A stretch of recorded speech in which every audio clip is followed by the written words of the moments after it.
irrespective of the fact that she's made it to the final stage. Certainly, Elizabeth Nuhu. Earlier on, we saw Hudong Gyang Stephen finishing, a lady from Plateau State, Nigeria, and North Central Nigeria. Nuhu, Elizabeth, coming in to finish. Gradually but surely towards the finish line for Nuhu, Elizabeth.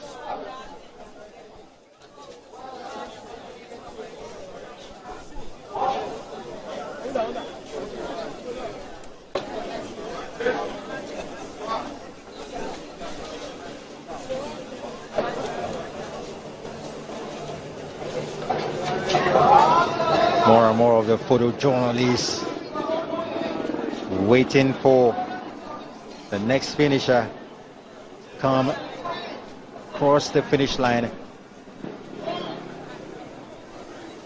And now those twosome with the interesting finish. That's the finish that Moses always looking out for. You can take a pause, have some selfies with some interest, and then while you're headed to the finish line.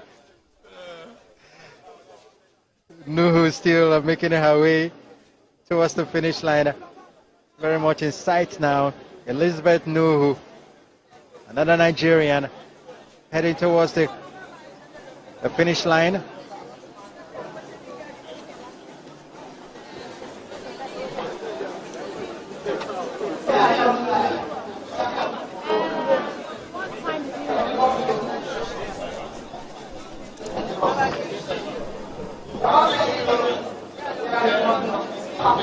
Everyone looking at Nuhu now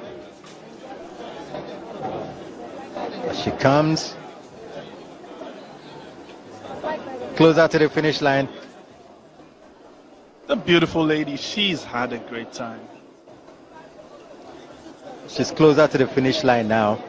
I want to see how she's going to cross the finish line. Well, the same way she's been actually walking through the whole marathon situation. She might just change her mind and decide to, jog to the finish line.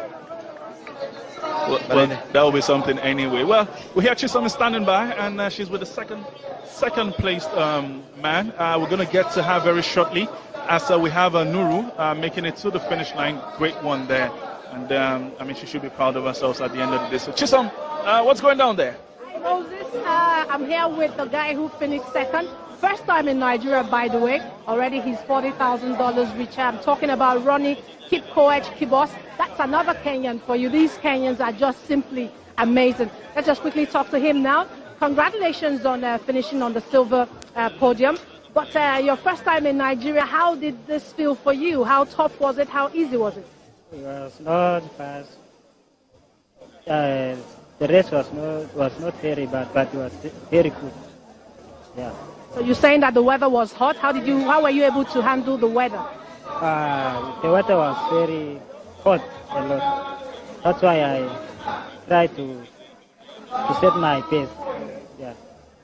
And then for the Kenyans now, after winning here in Nigeria, because even though you finished second, you're a winner because you're $40,000 richer. But after winning, what's next for the Kenyans? What do you guys do? How do you push to the next level? Okay, I push to next level.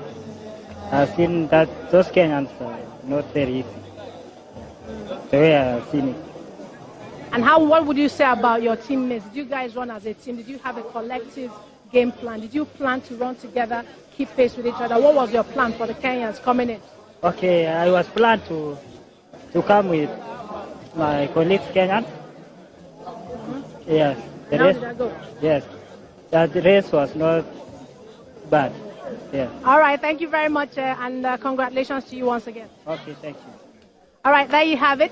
That is Ronnie Kipkoech Kibos, the guy who finished in second position. Another Kenyan. And guess what? Another Kenyan finished third. It was actually a Kenyan 1, 2, 3, 4 for the men and for the women. Again, a Kenyan 1, 2, 3, 4. Absolutely amazing. We'll get another person to talk to, another Kenyan winner, third place Kenyan to talk to. But before we do that, let me take you straight back to the commentators, and we'll be right back. Ronnie Kipkoech Kibos in 2 hours, 50 minutes and 25 seconds That's a good one. The second finisher also beating last year's winning time. I actually like how close the timings are.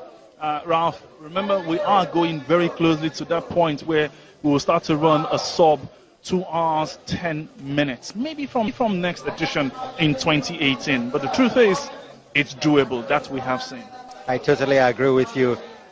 Next year, some of the athletes will be familiar with the route that they have run for the first year and the second year, and surely that time, we're hoping that 5 minutes will be, shift off what we have now, 2 hours and 15 minutes. But the thing is this, Ralph, I believe after 2 editions of the Access Bank Lagos City Marathon, many of these runners, especially the East Africans, know that their preparation has to be different from the usual preparation.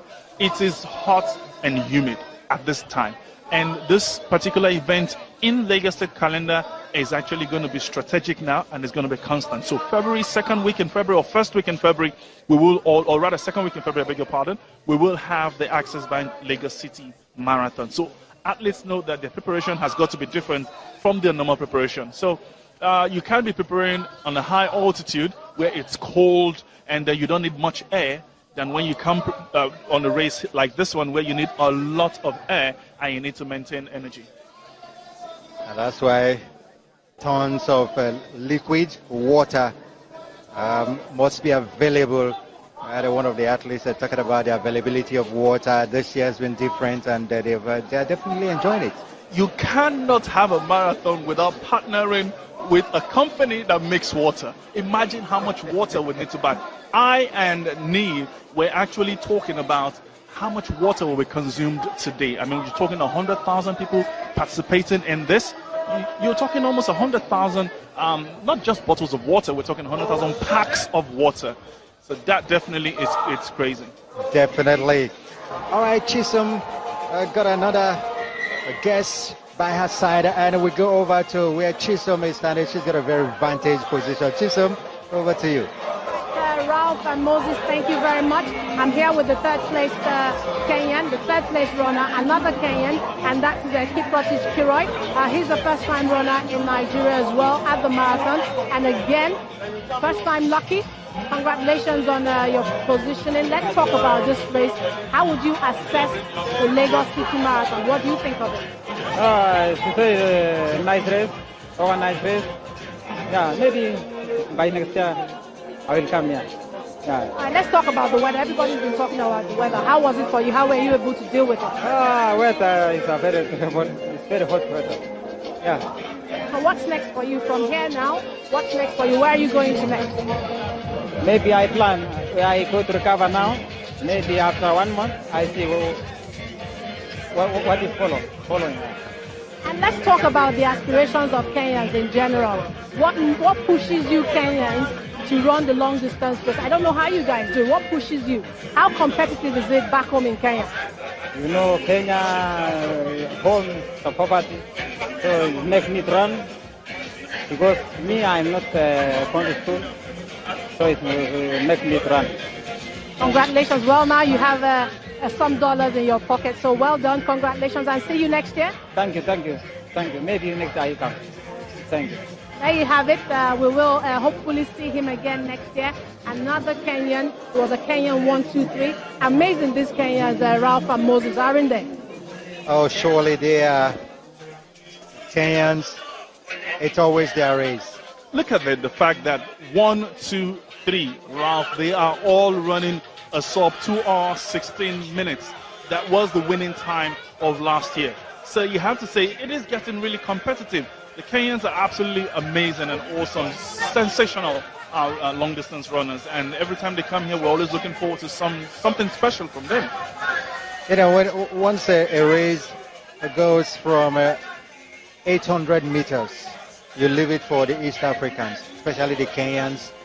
But then in recent times, we had from Southern Africa, taking over the 800 meters. But from 1,500 and on, it's all about the Kenyans, the Ethiopians, and all that. Dinatu is coming in.